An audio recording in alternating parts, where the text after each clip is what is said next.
What's up YouTube, my name is Costa, welcome to a new video on this channel. Today I'm gonna show you how to create this background in Adobe Illustrator.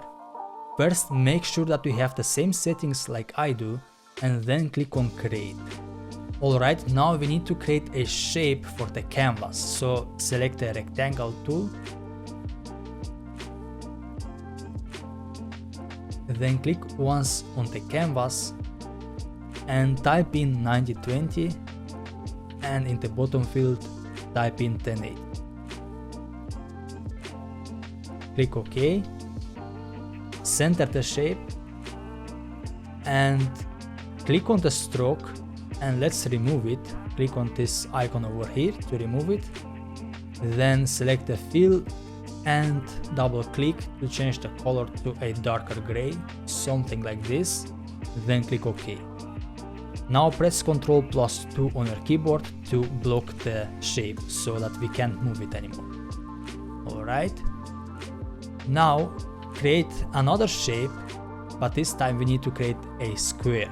So something like this. If you press Shift on your keyboard and then drag, it will create a square.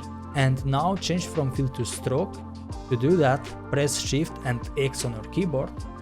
Double click on the stroke and change the color to a lighter gray, like this.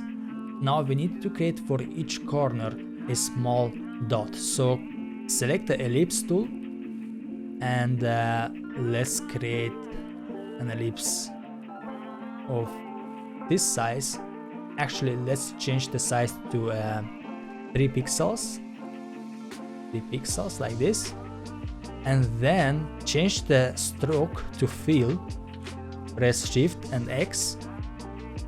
First select the move tool and now press Shift and X like this and make the color white 100%. Alright, now center the circle in the corners like this. When it says intersect, it means it has been centered. Now press Ctrl+C to copy this shape. Zoom out and move to another corner. Press Ctrl+V to paste the shape. Alright, it says it's centered, but I believe it's not. And finally, now it is centered. Okay, now do the same with the other corners as well. Ctrl+V to paste it.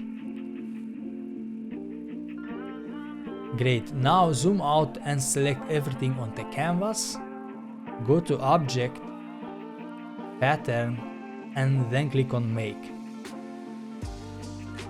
This panel shows up and click OK, and we have a pattern. But unfortunately it's still not perfect because we have some space between the squares, and that's not something we wanna have. Maybe you wanna use this type of background, but for this tutorial we want actually the strokes to overlap each other. So click on Size, Style to Art. Type in -4 maybe, and in the second field do the same, -4. Well, it's still not perfect, so let's try something else. Let's type in -3 maybe. Alright, now it looks perfect. Great. Click on this X icon and double click on the canvas. Now select the square and press on backspace. Let's zoom out and I will create another rectangle. I will click once on the canvas and I will type in 9020 by 1080. Alright, let's center it. Now click on this pattern icon and voila, now we get this amazing looking background. So that's it guys, I hope this tutorial was useful to you, and if it was, then please give a like to this video and I see you next time.